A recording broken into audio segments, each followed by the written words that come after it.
right, we're going to call tonight's meeting to order.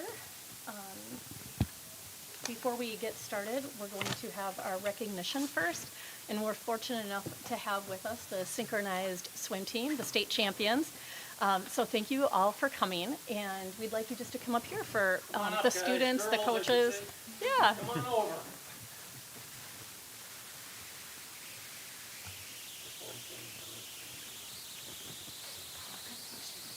There we go. Oh, you guys are blocking yourselves. Look at that.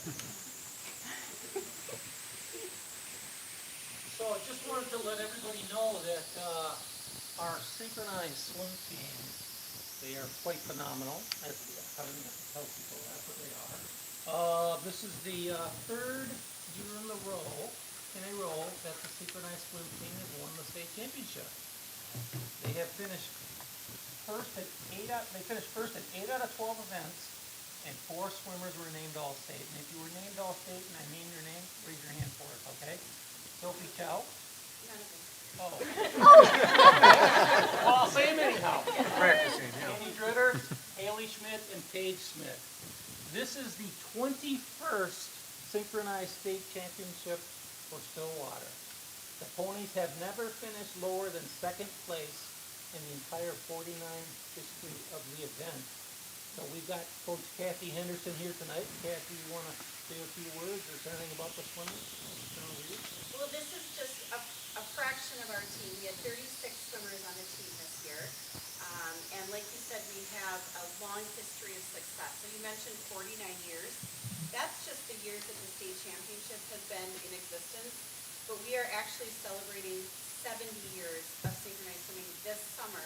Wow. It's our anniversary. So way back in 1953, a woman by the name of Marion Johnson, or Marion Venus at the time, started this program, and she's actually coming to our reunion party in a few weeks. She's 92 years old, so we're going to honor her this summer, as well as continue to celebrate our success, to celebrate that anniversary. So thank you very much for having us. We really appreciate it. This is awesome. And you guys want to say anything about swimming and synchro and why you're so good? I'm just glad that I was able to join this sport because it has just become such a huge family for me, especially because I've been able to do the sport and win state championships with my 2 older sisters. So it's just really fun. Okay. Anybody else? I just have a question. I mean, how do you explain the total dominance that you have in this sport? What's your... I don't know. We're all a little crazy. Yeah. I mean, these girls, we do demand a lot of them. They spend between 3 and 4 hours a day in the pool, 6 days a week for 3 months straight. And that's the bottom line, is they are willing to put in the work. We do not like mediocrity. We go for excellence, just like our school district does. And they come through for us. These are strong girls, and they have a really strong work ethic. All right, so I was a swimmer in my day, and I drove you at the first day of the state meet. Brian, Luke took you the second day. And I was just kind of watching what you do. So I challenge anybody here, when you go to the lake this weekend, first of all, go tread water for a minute. If you can do that, now do it upside down without getting water in your nose and get half of your body out of the water. And then do it in sync with a whole bunch of other people all at the same time. And then grab a breath and repeat Yeah. for the length of a song. So it was, that's some very good athleticism, I mean, that people might not appreciate until you imagine yourself doing it. Very true. Thank you for your observation. So, correct me if I'm wrong, but this is a team that sort of takes all comers. Is that correct? You don't have you don't cut students or anything like that. And so, I just think it's even doubly phenomenal that you can be as dominant as you are and still offer everyone who wants to come and learn the lessons of applying yourself. I mean, just think of all the lessons you girls have learned by being on the synchro team. I just think it's phenomenal. So, congratulations. Thank you. Yes. And I've been told I need to get my picture taken.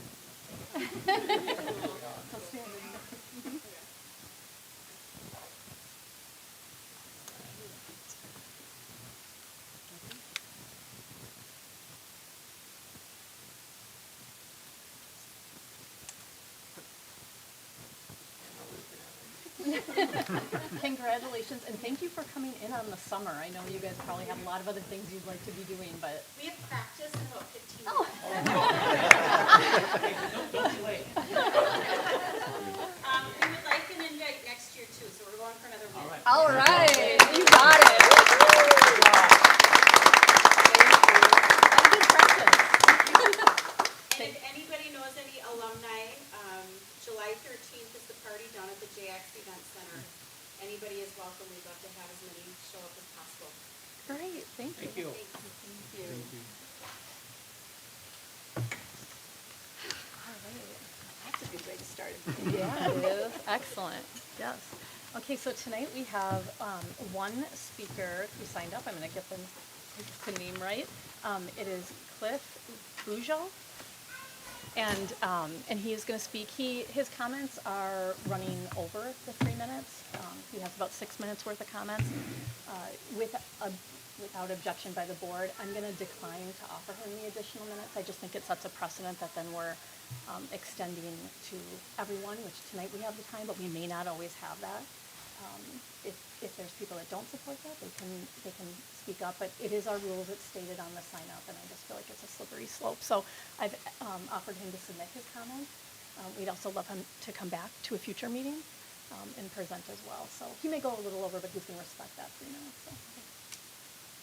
Welcome. Do the best I can. Yes. Thanks. Can everybody hear me? Yes. Thanks. I've got two things I'd like to talk about if I get to the second one. First is technology infrastructure and data security. And I'm guessing, background-wise, I'm guessing most or all of you have heard about the recent Minneapolis School District and Department of Education data breaches. Part of the data that was heisted from Minneapolis was this ShotSpotter data that they have, which is critically important, sensitive data. The time for change, in my opinion, has passed, and districts are significantly behind the curve. What's my vision? Legislature would establish a framework, including using joint powers agreements to establish a centralized technology data center or a cloud hosting service where all districts throughout the state, with their data, their software, their security protocols, their internet access, and ancillary data needs are created, supported, and operated. This center would not be a publicly staffed and run service. To be efficient, have a stronger degree of confidence, it would be correctly constructed and implemented, with the private sector being the driver.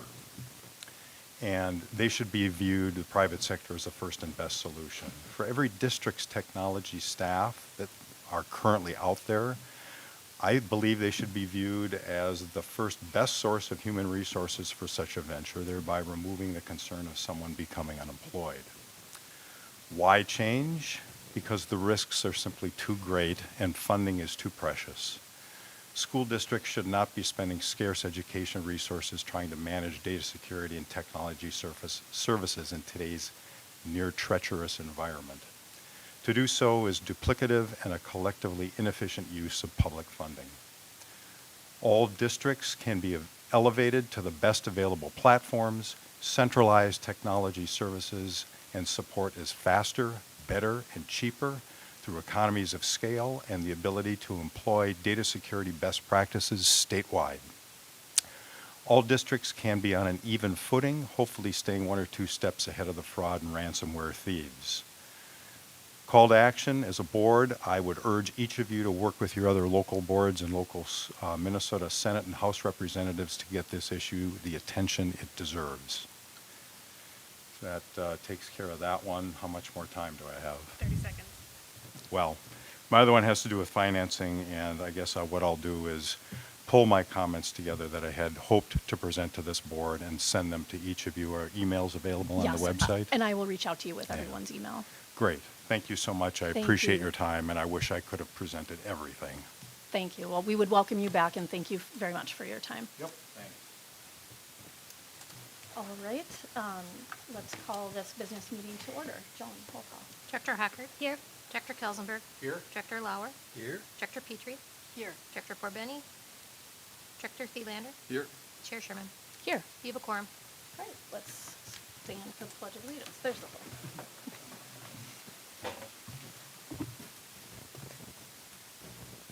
pledge allegiance to the flag of the United States of America and to the republic for which it stands, one nation, under God, indivisible, with liberty and justice for all.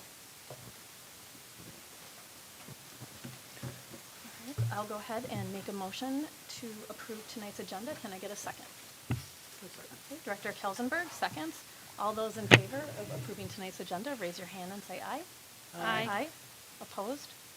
Motion passes. All right, we're going to move to our superintendent report. So people often wonder, what does the superintendent do in the summertime when school's no longer in session? So just give you a little bit of insight into one of the primary things that we're working on right now, and that is policy. So as you're aware, this past May, we concluded the legislative session for this school year, or for this legislative session for this fiscal year for the state. And as a result of that session, the number of new laws that have been created, we subscribe to the Minnesota School Board Association mandatory model policy update. There are 30 model policies that are in the process of being updated, and the vast majority of those have mandates coming from the state of Minnesota on how we need to change doing some business here as a school district. So we had a policy committee meeting on Friday. I think here in July you're going to see probably 8 or 10 policies that are going to be asked to come up to the board for the first only reading, because they're revisions of current policies that we have. Later in the summer, you're going to see another batch come forward, the same thing. And then over the fall, we will be adopting some new policies that currently we do not have within our manual, but have requirements now that our districts are mandated to follow through the state. And so those will require 3 readings. So basically what I'm telling you right now is over the next 6 months, you are going to be seeing a significant amount of policies coming. And most of them are going to be, we're going to be adopting wholesale from MSBA, who have legally vetted them. There are some we're tweaking to fit our district, particularly, specifically here in Stillwater, but by and large, they're going to be model policies that we're going to ask you to adopt. So that's going to be forthcoming. So when you ask yourself in July what's going on here, and later in August and in September, et cetera, that's what's happening. So it's the most I have seen ever as a superintendent. So that's... And those are just springing from this legislative Yes. session? Yep, Wow. they are. So that does not even, we have other policies. We have we would older like to policies that revisit we were going to try to get to, but we have to get to these first. first. Thank you for that update. You bet. All right, I do not have an update tonight, so we're going to move to tonight's consent agenda, which will be pulled up here on the screen for the community to see, A through J. I will go ahead and make a motion to approve tonight's consent agenda. Can I get a second? Okay. Director Lauer, second. All those in favor of approving tonight's consent agenda, raise your hand and say aye. Aye. Opposed? Consent agenda passes. Thank you.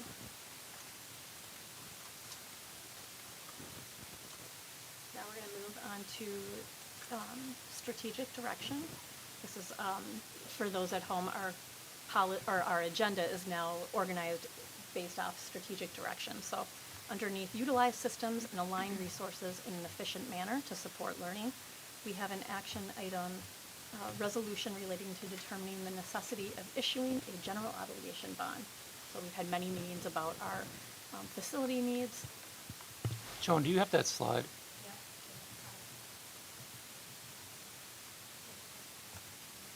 Okay. So, as the board is aware, we have been studying our facilities needs for a number of years. You saw we had a community design team that ended in 2019. One of the things I did as superintendent is when I came in, I reviewed the recommendations from that team, and a lot of the information that I reviewed had been done. You saw what's happening at Oak Park. We're upgrading a number of updating a number of schools. And there were also some other things in that committee. So we reconvened a committee this past spring, and it was again from members from the previous committee and from various parts of the district and some community leaders. And that committee came up with a recommendation. In addition to that, we surveyed our community twice this past late winter and early summer to see what their thoughts were on this. We also had community meetings in Bayport. We had community meetings in Lake Elmo. We met with families. We met with staff, community members. And so I think we have done a really solid job of identifying what our priorities are and really done a really decent job as well of communicating to the community and receiving feedback.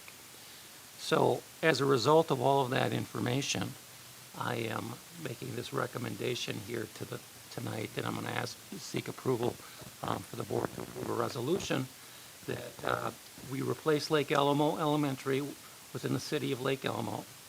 We replace Anderson Elementary, preferably in Bayport. We add on and remodel Oakland Middle School to accommodate up to 300 more students. We improve safety and security at Stillwater Area High School and district-wide. These are the planning team's priorities. Our survey is consistent with these priorities, and I think this is meeting a district need. The other thing I'd like to mention is when we initially talked about this, we talked about having this approval take place in August. I just got through mentioning a lot of the changes in the legislature, one of them being the Department of Education now needs 45 more days' time to review and approve a prospective bond from a school district. So therefore, we're pushing the timeline back, and that's why we're having this discussion tonight. So the other thing that is important to know, do you have the tax chart, Joan?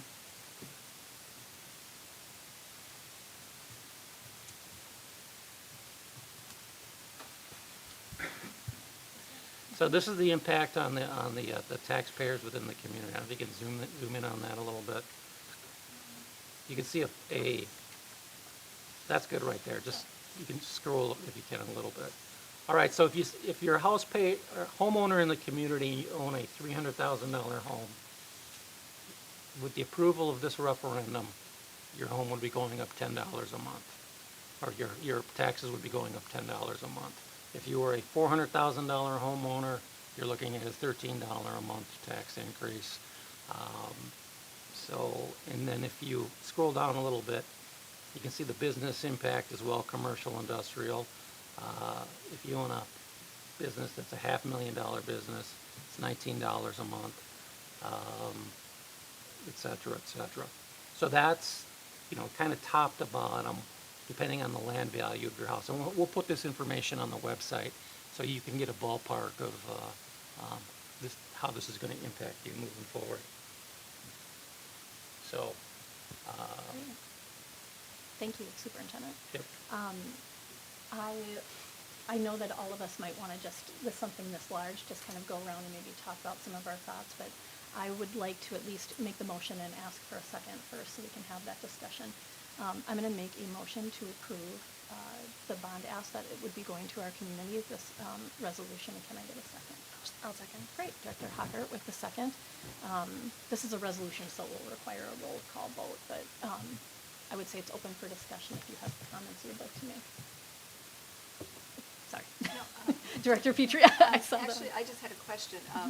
So what is the current average household value in Washington County? Is it somewhere between 300 and 400,000? I think the average, is the median is 500. Oh, it is. The median is 500. Yeah, but the average is lower than that. Okay. All right. Okay.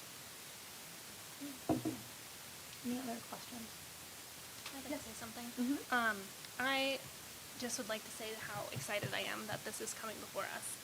That it's been a long journey to get here, and it's something that we've all talked about for a very long time, especially the Lake Elmo piece, and I really appreciate that Anderson is also being addressed. It's been quite the journey through lots of surveys and lots of community input. So I am very pleased with the package that we are being presented with. It's been well vetted, and I am excited to support it tonight and get this moving forward so that hopefully it will pass in November, and we will be addressing some long-needed issues in our district. So I feel lucky to be part of the board at this time. So thank you for bringing this forward. Thank you, Director Hocker. Anyone else? Yes, Director Thielander? Yeah, no, thank you. That tax sheet is really helpful. It's a really good tool. So, I'm kind of two minds as it relates to the recommended bond referendum. On one hand, I'm in full agreement with that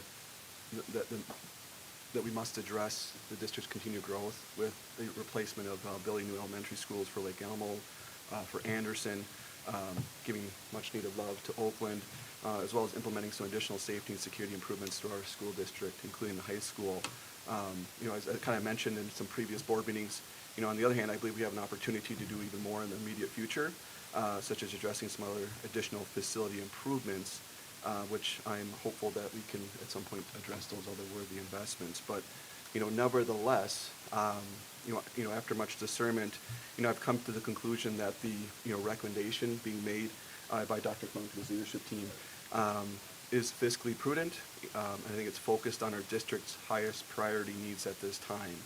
And so I'm just excited for the continued direction of our school district and trying to best, create that alignment of our shared work of striving for excellence for all of our students. And I just think strong schools and strong communities go hand in hand, and the proposed bond referendum is another important and necessary step for us to responsibly meet the needs of our students and our district's continued growth. So I will be voting yes for the resolution, and appreciate the opportunity to share some commentary. Great, thank you. Yes, Director Petrie. I also am going to be voting yes on this.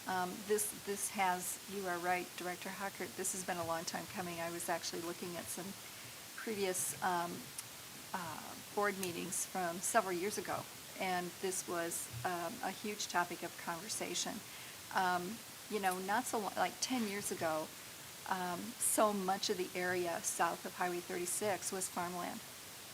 And that's not the case anymore. Anyone who drives down to the south part of our district can see that there is house after house, development after development, and they're not done. It's still happening. And we just simply don't have the facilities in the south part of the district to be able to properly educate those students. This is something that we really need to do, and it's already overdue, and yet we know that there are more students coming. There's more development that's happening. So as I see it, this is absolutely essential. We need to provide for these students. And I would just might add that one of the benefits of all of those homeowners coming into our district is that it allows that tax to be spread among more households.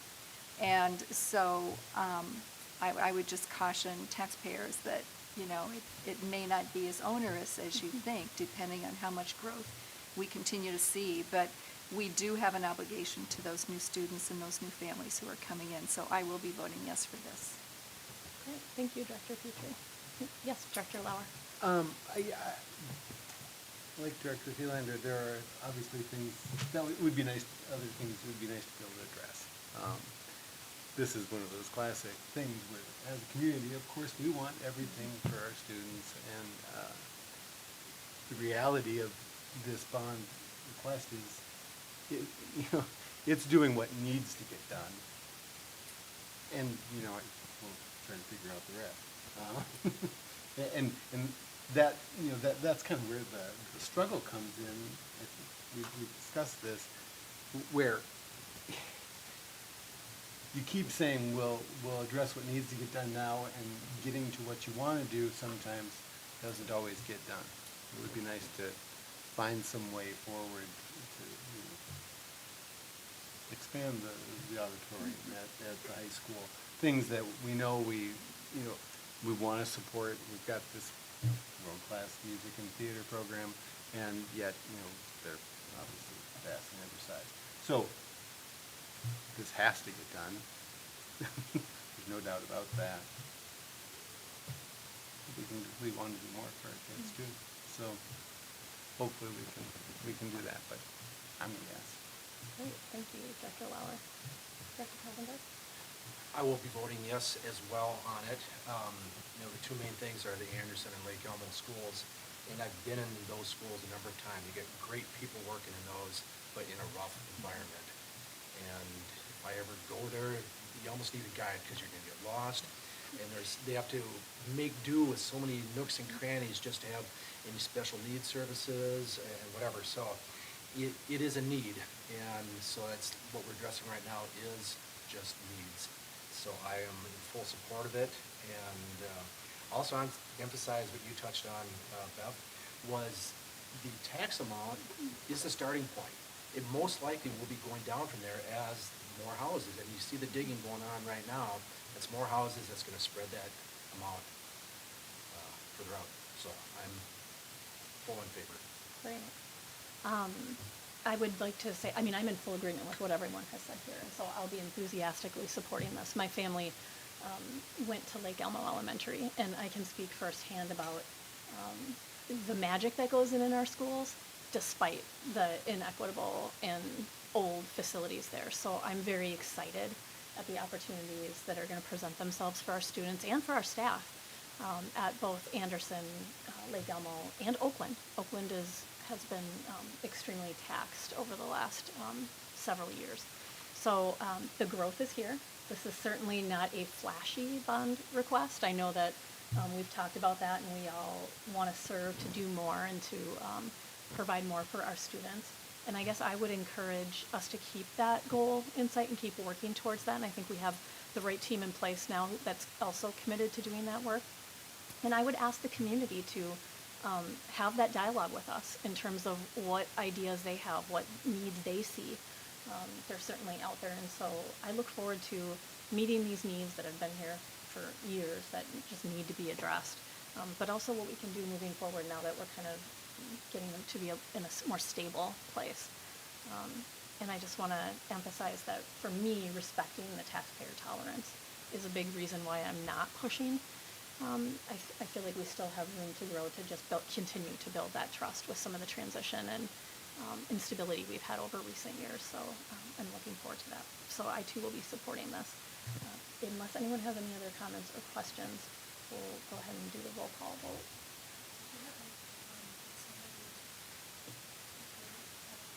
Oh, yes. I have a second. Yes. Oh, I'm sorry.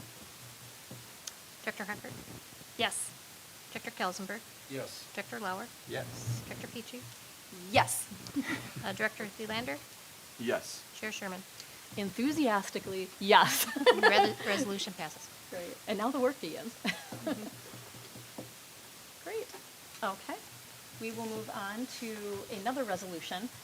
This is for permanently filling the vacancy on the school board that exists. Right now, Director Lauer is an appointed board member for that opening, and in November we will be filling the remainder of that term. It should be like a little bit more than 3 years left on that term. So I'll go ahead and make a motion to approve this. Is there a second? Second. Great. Director Petrie with the second. I don't know if there are questions on this. It's fairly straightforward for November. Actually, Yes. I believe it's written in there, but just to clarify, this is to fill the rest of a 3-year term, or is it 1 year? It's the It's last 3. 3 years, right? Okay. It's a 4-year term. It's a 4-year term, but Sorry, but yes, the final 3 years of it, yes. because Director Lauer's in for the first year, correct? Okay, just making sure. Yep. Thank you. Great. Okay, we already have a first and a second, so if there's no other questions, we'll go ahead and do the roll call. Joan? Dr. Huckert, Yes. Director Kelsenberg, Yes. Dr. Lauer, Yes. Dr. Petrie, Yes. Dr. Thelander, Yes. Chair Sherman. Yes. Resolution passes. Great. So that resolution for the special election passed 6-0 for those following. And now we're going to move to our long-term facility maintenance plan. And for that, we're going to have Mark Drummerhausen come up. Hi there. Good evening, Chair, Sherman, members of the board. Tonight I'm here for approval for the long-term facility maintenance, or otherwise known as LTFM 10-year plan. At the last board meeting, I presented a comprehensive list of projects that fall under the fiscal year 2025 category. And with that tonight is approving those as well as the 10-year plan. In the 10-year plan, there's 4 components to our LTFM application. In your pack, you'll see the LTFM expenditure application. You'll see the LTFM revenue projection. You'll see the statement of insurances, and then also a school board resolution and meeting minutes adopting the LTFM 10-year plan. A district can raise or lower the amount that they desire to add more or less projects in any given year, so that is flexible. What we try to do as a district is try to keep a balance between keeping our buildings from eroding and also keeping our taxes as stable as we can. So as we look at the projects, we try to work with our finance department to have projects to keep our tax level the same, but as well as meet the most immediate needs within our building. So up on the screen here is kind of a district document that kind of looks at our 10-year plan each year out.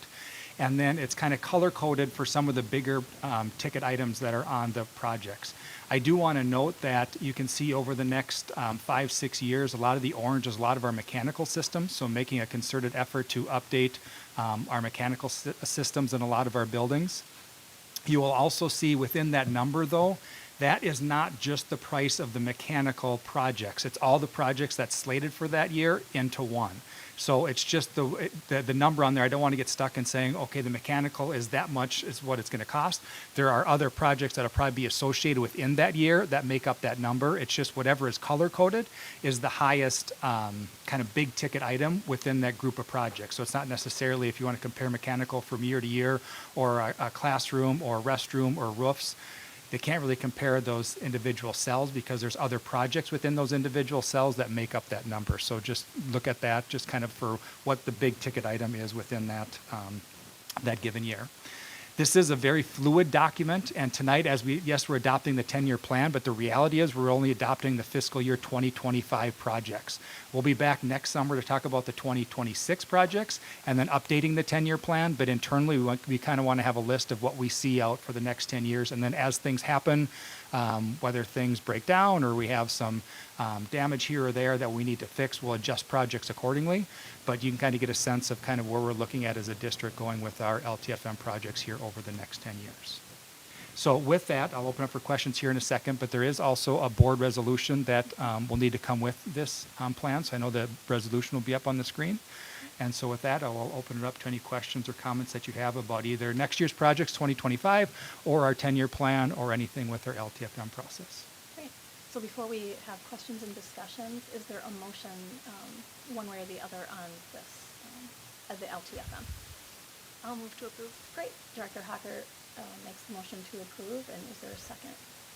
Second. Great. Director Kelsenberg with a second. So just opening up to questions. Yes, Director Hocker. I have a question for you. So we just approved a bond going forward to potentially replace 2 of our buildings. And I'm noticing that Lake Elmo and Anderson would also have facilities maintenance things coming up. Would we adjust those projects? I would assume if the bond does pass, or I guess I'm not sure exactly the details of what's in those. Great question. Yeah. If I can start. Yep. Yes, please. So if you look at this year's, or actually for next summer, the 2025, Anderson has about $18,000 worth of projects and Lake Elmo has about 30. As we go out in future years, 2027, you're about $3 million for Lake Elmo. 2028, you're about $6 million. We're assuming as of right now that the referendum does not pass, and we're planning on some significant upgrades. If the bond referendum does pass, then those projects will be taken off the books because we'll have a new building that will be in construction. We'll adjust our plan accordingly. But as we sit here today, because the referendum is not voted on yet, we have to assume we do not have any new buildings, so we have to look at what projects would be needed in those facilities. Thank you. Yes.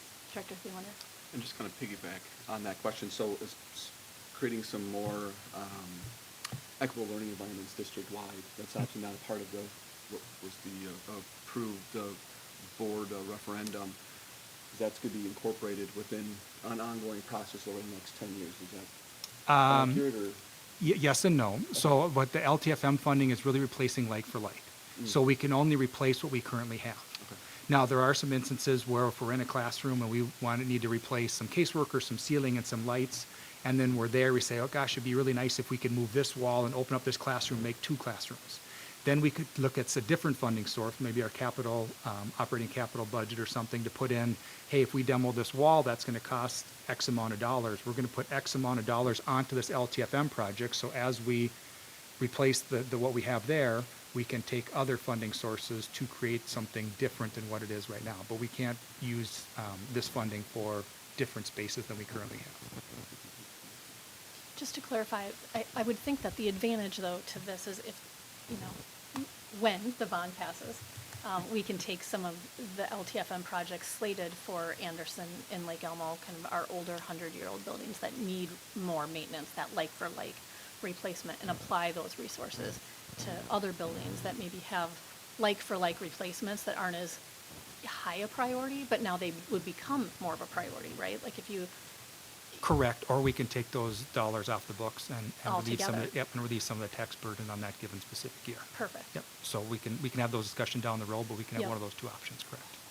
Great. Director Petrie? Can you talk a little bit about the tax impact for something like this and how that, what if the mechanism is? I know that this is considered to be a non-voter approved levy because the legislature allows us to levy that amount because we shouldn't have to beg the community, on an annual basis for money to maintain our buildings and keep them from eroding. So can you talk a little bit about how that works? This is part of the levy that Marie brings to you with Truth in Taxation at every December, and that's part of that. So this is kind of the first what we're approving, but really what the amount that we're going to levy for the LTFM is ultimately decided in the December school board meeting.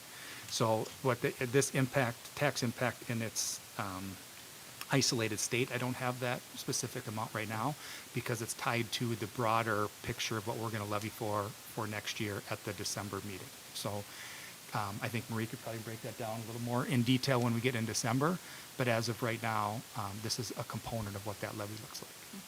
Okay, thank you. I always just want to say, just having been on the board, as a community member, you appreciate the way our buildings are upkept, and we've got quite a few buildings that are older, and they don't look their age. I mean, some do, and we're trying to address that, but I just can't say enough being on the board about how important the LTFM funding source is for our district, and how wonderfully well it's managed by you. And like you always say, it's a team of people behind you and partners that we work with. But the work is just so critically important for our students and our staff, and it's very appreciated, so thank you very much. And if I could piggyback that, we have a lot of team behind it, but Tony Wilger in our operations department really Oh, takes a strong lead in that. So I just want to give him a shout out for the work that he does. Yeah, we love Tony. No, I would echo that as well. I think, addressing these deferred maintenance is a great way of just staying on top of keeping high quality buildings. So, we appreciate the work you're doing with all of that. Within the figures, are these present value or are they adjusted for inflation? Yes and yes. I mean, we try to keep the present for this next couple of years, but then also try to, adjust accordingly as best we can for inflation down the road. And again, correct. And that's why I'm saying it's a 10-year plan, but we're really only Right. looking at the One next year. year's projects as we go. But yes, we do try to take that in as best we can. Awesome, thank you. Great.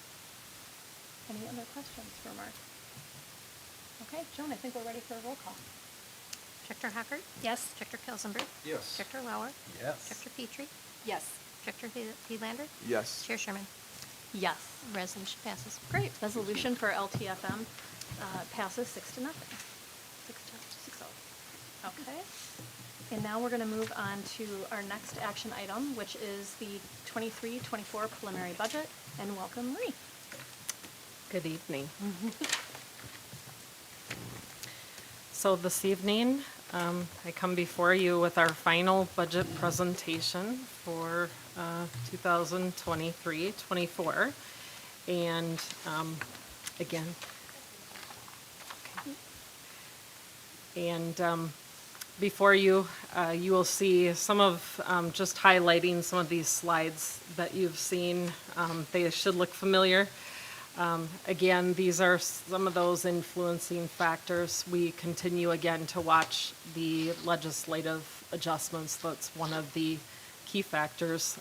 We know that we will be coming to you with some revisions over time, and some of those other factors up there just highlighting. A budget's kind of a living document throughout the year which guides all the strategies for the school district. So again, those funding sources and adjustments will continue throughout the fiscal year. So we are building the preliminary budget. And so before you again this evening is our projection and our preliminary budget numbers in that middle column there for revenue, just a little above that $137 million for the general fund. And again, that use of the restricted fund balance, again, that estimate's just a little shy of 3.8 million. And that again is for the operating capital and long-term facility maintenance, which Mark just mentioned. We are using some of those reserves. And so you'll see that total expenditure budget that we're putting forward, just about $140.8 million this evening. Next slide.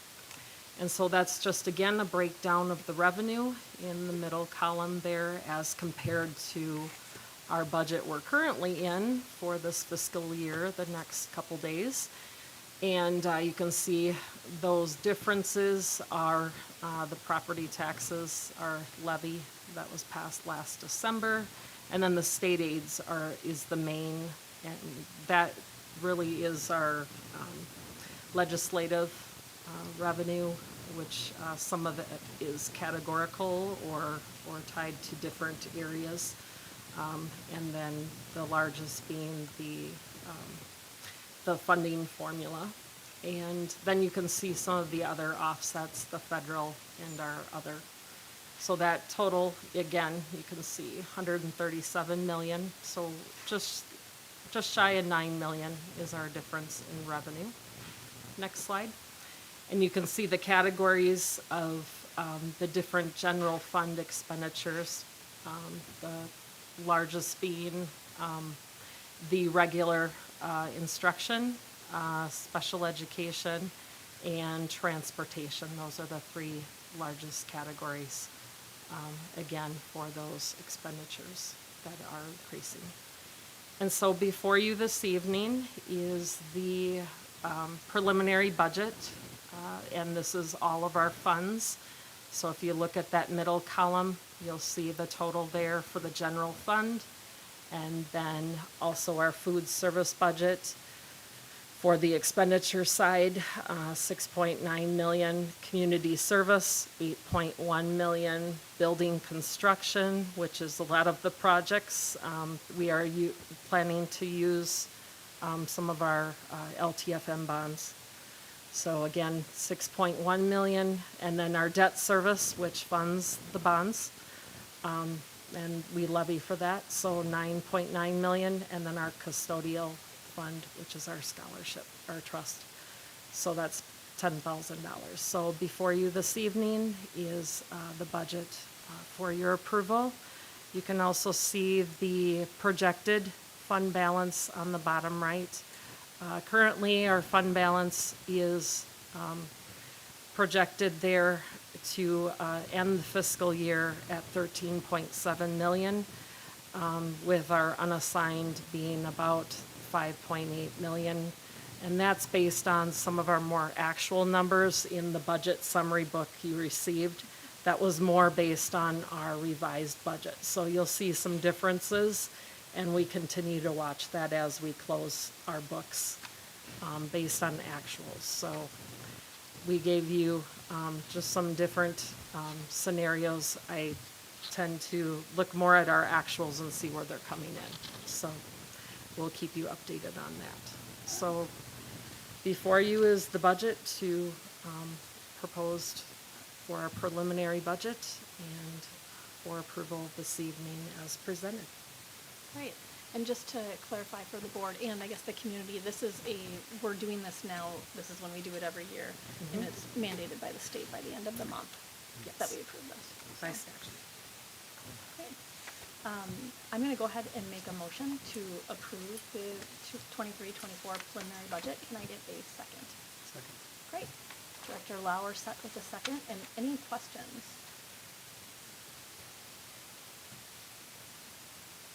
So I guess I do have, and I did go through the booklet, and it seemed to me, if you just looked at can we go back to that chart, Joan? If you just looked at this chart, and you see that we are projecting that we're gonna spend more than we take in, and most people would have a question about that. I know that a couple of things that I noticed when I was looking through all of the detail is, we are spending, for instance, a lot more on transportation, on busing costs than we have in the past. And that is because we needed to sort of switch horses in midstream because the previous transportation provider was, we needed to take a change of direction there. And when you do that, you don't get the benefit of, a bidding process. And so, and also I think our insurance went up by about 40%. So I just wonder if you can are there other things to call out to sort of explain that gap between income and expenses? I think one of the things also that you're seeing a lot is just even that change in that other column, the net change in the fund balance. We're spending more than we're taking in. We are spending some of our reserves in those restricted categories. I think one to call out is the projects. We have planned capital projects that we were mindful that we're spending that operating capital and long-term facility maintenance reserve funds that we've had on the books for some time. So being mindful about spending that over the next couple years on some of our larger projects. I think one of the other areas is our food service. They have been investing some of their fund balance in equipment. And so you'll see they're also spending more in their in that fund than they're taking in revenue. Now that will change next year with the way the universal meals. We may see a difference in their fund balance next year to the positive. So it's making mindful investments, I think, and also just being able to monitor where that enrollment is and where the investments are out in the schools. And we're heading into a strategic plan and looking at the investments we're going to be,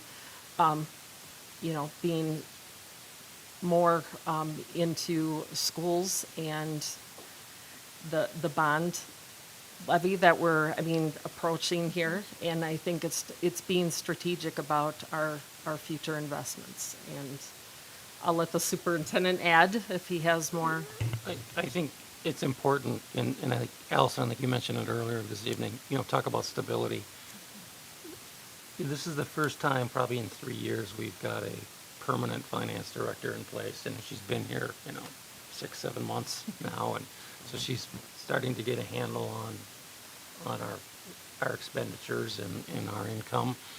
And I think with that, we still are, we're a roller coaster. Our fund balance is, 4.1% is projected. We want to be at 5. That's our bare minimum threshold.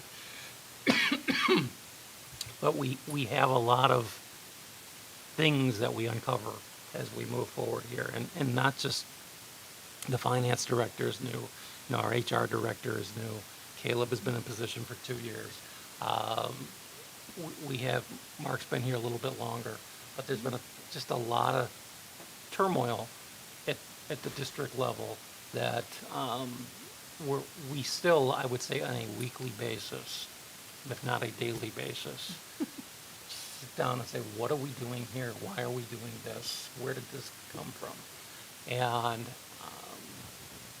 until we can get that all figured out, we're still going to have a little bit of turbulence, and that is impacted, financially as well. But I can tell you, I mean, this is my last meeting of my first year here, and I think I have a much better, well, I know I have a much better handle on where we're at now than when I came in, and we've got a lot of work ahead of us, but I think we're really moving in the right direction with the team we've got. So.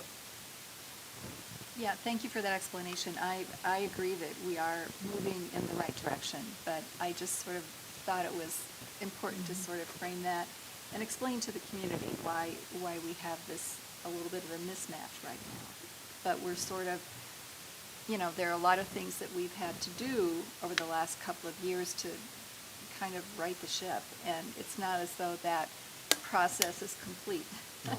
And I appreciate everything that you, Mike, and your team, and Marie, I appreciate everything that you are doing to try to make sure that we're steering in the right direction.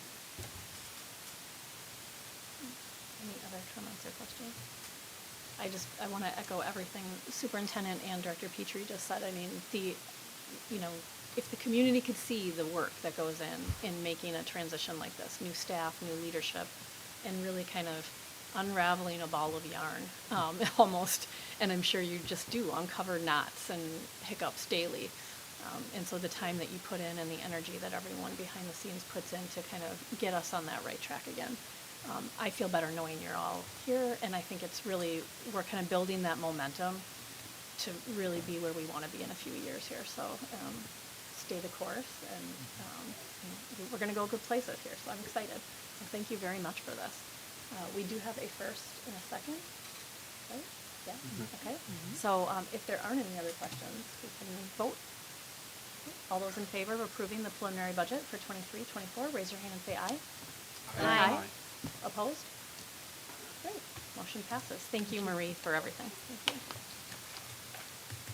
All right, we are in our next strategic direction. Ensure the learning process is adaptable to meet the individual needs of our students. And we have Caleb coming in to talk about a new course approval. Thank you, Chair Sherman, Directors of the Board, Superintendent Funk.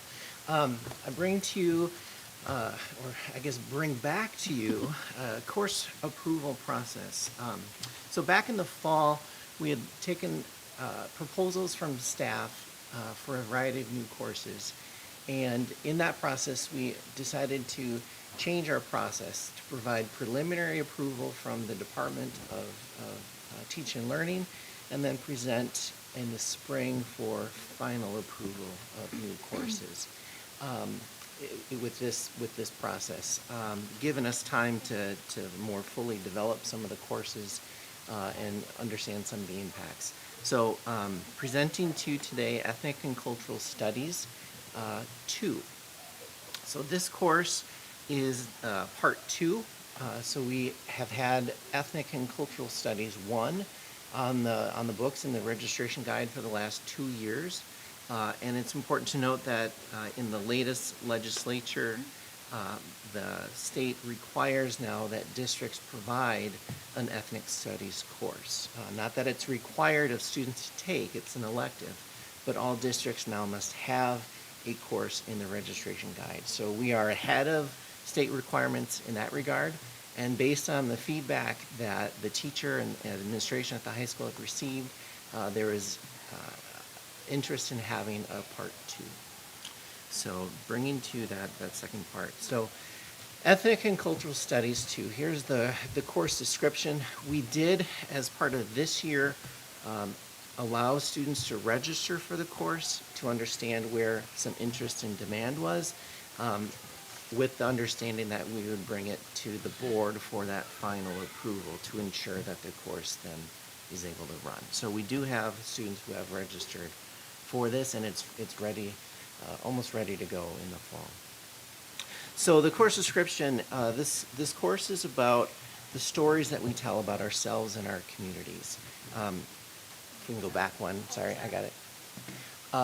So it's an opportunity for students to build off of what they learned in the first course, continue to explore their own identities, but also the identities of the communities. And more than anything, it's an opportunity for students to then identify areas within their communities that they can get involved and they can participate in student-oriented action research. And so the main thrust of this course is a research focus impacting the community in a positive way. So the course goals, conducting that meaningful research, generating research questions that come from their students' own personal interests and from the needs within a community. So they do background research, they cite sources, they run proposals, and then they actually engage in the community in an authentic application, and then presenting their findings back to that same community. The core instructional resources for this course come out of the University of California at Berkeley. They've created a youth participatory action research program, and so that frames the basis for this work. It is a free resource, and there's no other core materials for this course. In their research, students then create that research question and then engage in meaningful research both in text, doing literature reviews, those kinds of things, but then also engaging in interpersonal communications and interviews and getting in the community. So research takes on multiple frames, finding their own resources to aid their personal learning. This youth participatory action research from Berkeley is the core thrust of the work. This course is aligned with Minnesota English Language Arts standards. Again, our core courses provide the requirements. These students taking this course have those standards reinforced within their work, or a preview if students haven't had some of the later courses in the 12th grade year. So there may be some preview of the standards as well. So it reinforces student learning within the language arts standards. This youth participatory action research can be done in any content area. So it's not specific to language arts, but because the teacher who is teaching this course and has created the course is within the language arts department, those are the standards. And you'll find research in many areas as well, but very strong within the language arts standards as well as the speaking and the writing and so on. So it really does dovetail very nicely within the language arts standards. But we can see it in social studies, you can see it in science. You may find forms of this kind of work within project-based learning, where students design and create their own projects. So the same kinds of ideas you'll see at the heart of this course as well. So there are 4 core units within this course. The first unit explores language and the skills of ethnic and cultural studies. So really continuing kind of a refresher and going deeper into some of the content from the first course, helping to understand how to have respectful, meaningful dialogue with individuals. The second unit launches that why part, and so digging into research methodology, digging into how do I craft a good question, where do I go for sources of information, how do I evaluate those sources for bias, how do I evaluate them for credible and valid information. So that's really both the providing students the skills and then also the space to be able to engage in that work. The third unit is about putting that research into action, right? So identifying within the community action to engage with and force community members around needs within the community.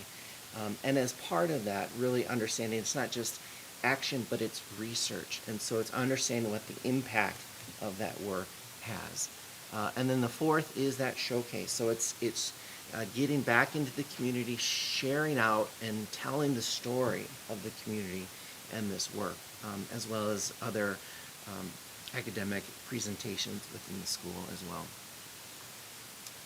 So ultimately, this course is a course that helps students develop those skills necessary to engage in community in an authentic, meaningful way, to understand the strengths and needs of a community, to work alongside with, for, in the community with members, and to support that future growth of a community by telling its story and to help foster improvement. And then as I think more about my own daughter graduated this last year and going through the college application process, one of the frequent essays that she was asked to write was, how have you engaged in community? How have you made a difference? How have you made an impact? And so as I think about our students here in Stillwater who take this course, I get excited about the advantage that they will have being able to answer that question with not just authentic research, authentic action, but authentic impact. So I think they will be well set up for that next stage of their academic career as well. So with that, I would take any questions and ask for your approval. I'm going to go ahead and make a motion to approve Ethnic and Cultural Studies 2. Can I get a second? I'll second. Great, Director Hockert with the second, and we'll open this up for conversation or questions for Caleb. Yes, Director Petrie. So can you tell us a little bit about Ethnic and Cultural Studies 1? How many students take it? Is it a year-long class? It's a semester-long class. Okay. Ethnic and Cultural Studies 2 is also a semester-long class. In its first year, there was one section with 20 students. Mm-hmm. The second year, this last year, there were 55 students that were able to take it in two sections. And so next year, I know their numbers are the number of students who have requested. So they're in the process of the schedule, so I'm not sure exactly how many students will be able to take it. We see an increase in the interest. There's certainly well over 100 students who have expressed some form of interest, whether it's their first choice or their second choice. And so in weighing the total numbers, I know there are going to be at least two courses, one for ECS 1, one for the second course. But the actual makeup for next year, I won't know until those schedules get created. Thank you. Yes, Director Lawler. You use the word community a lot, and given it sounds somewhat self-directed, you design their own path there. How does that end up getting defined, community? I mean, are we talking about Stillwater? Are we talking about an ethnic community? Are we talking about a... I think it could be all of the above. So community can certainly be Stillwater area public schools writ large across all 35 linear miles, right? That's a big community. And within that, we have pockets and neighborhoods and groups and different ways of understanding how people come together, be together, live together. And so community can be expressed in multiple different ways, even outside of the geographic boundary of Stillwater. I always use this as an example because I did have an opportunity just to observe a project that was done in ES1.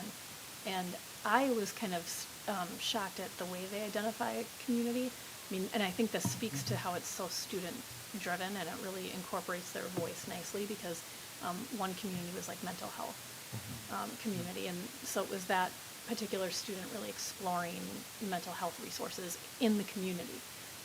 Another was a military, was kind of the community that they surrounded themselves with. It was of wide variety. It could have been, I'm trying to remember all the things, it might have been like athletics or, but it was very diverse. It was a very diverse and very student directed. So that was my experience with that project. Yeah, Dr. Hockert? Thank you. I really enjoyed this presentation. It's not often that we kind of delve into some of the nuts and bolts of our new courses, and I'm really excited about this one. This sounds awesome with the opportunity to build these research skills and really kind of what I see it as like empowered learning, where you are really delving into your own story, which I find very authentic, and I appreciate that we're doing this kind of work and the connection to our communities and exploring your own belonging and figuring out where you fit into a community. So I really like this course. I do have a question though. Do we have any other research-based project classes like this, in either in the English department or elsewhere? And then kind of a part 2 question, is this only an elective, or does this course somehow meet some graduation requirements as well, or is it purely elective? This is a pure elective. Okay. Yep. In terms of other courses, I don't know that I can speak to a specific course that has the same emphasis from beginning to end around application of research. Research certainly is conducted in a vast number of courses, but with this specific emphasis on that is the entire focus of understanding your impact through research. We certainly find some project-based kinds of activities that we see within many different courses across all levels. And then there's the traditional research kind of paper, right, that students engage in lab work in sciences. So certainly research is a component of a lot of courses, but not quite in the same way that this is. Yeah, this reminds me of like graduate level work that I have experienced. So kudos to the team who came up with this. This is great. Director Freelander? Well, thank you for the presentation. What I love about it as well, kind of echo what Director Hockert mentioned, is just, I see it as kind of the interdisciplinary approach, which I think as such important real-life skills that we can help provide our students so that they're more successful in the future. And I think, this curriculum's at the core of really, critical and creative thinking, which essentially is a collaborative exercise of problem solving. And what can we do to understand some of these complex forces that impact our community and more global type of perspective. So I think this is great. I think by having that research focus, be able to, develop that right, about that, it's only going to allow them to be more articulate about, what that is and how they can move forward and hopefully provide those sets of skills that are going to make them really successful in college or whatever life path that they have after high school. So, yeah, kudos. Thank you. Any additional questions? Seeing none, let's go ahead and vote on this. All those in favor of approving the course edition of ethnic studies to raise your hand and say aye. Aye. Aye. Opposed? Motion passes. Thank you, Caleb. Appreciate it. All right, so now we're moving on to our next strategic direction, developing strong partnerships with the communities we serve. And Dr. Funk is going to talk a little bit about summer opportunities with us. So we've got a community engagement meeting, I think, coming up tomorrow afternoon, don't we? Yep. So, but we won't see you again for a few weeks, so I thought I would just make the board aware that we have these events this summer, and we've had board representation last summer at Lumberjack Days. We've got Summer Tuesdays. I don't know if the board participated in that previously. What park is that at, Joan? Okay. Downtown Stillwater. Downtown Stillwater, where the district has a tent or a booth that I think they pass out books and meet kids and things like that. So I think those would be opportunities on those 2 days. And then new this year, we're looking at, here we are in Woodbury, being at the Woodbury Days Parade on Sunday, August 20th. So if you are interested in that, let us know and we will try and get something together. Great. I know we all had a great time, although warm, walking last year in the Lumberjack Days Parade. So I highly recommend that if you are available to get out there. I'm sure Dr. Funk will be out there too. Oh, yes, yes, absolutely. I think I'm free, actually. Great. Well, thank you for this. And we do have the community engagement calendar, so I'm sure these will, if they're not already on there, they'll be on there. And when you are signing up for a parade, you're usually signing up to do a little walking too. So just so you know that. And I know Carissa is anxious to get us involved. So, okay. Thank you very much for that. Any questions? Great. All right. So now we're going to move into a closed session.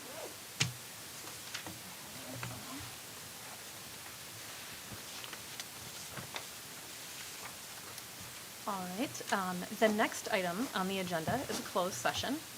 Pursuant to Minnesota Statute 13D.03B, the governing body of a public employer may by a majority vote in a public meeting decide to hold a closed meeting to consider strategy for labor negotiations, including negotiation strategies or developments or discussion and review of labor negotiation proposals conducted pursuant to sections 179A.01 to 179A.25. I will go ahead and make a motion that the meeting will move to a closed session. Can I get a second? Second. Great, Dr. Petrie. And all those in favor of moving to a closed session, raise your hand and say aye. Aye. Opposed? Motion passes. With that, we are adjourned to closed session. Bring your folders, I think.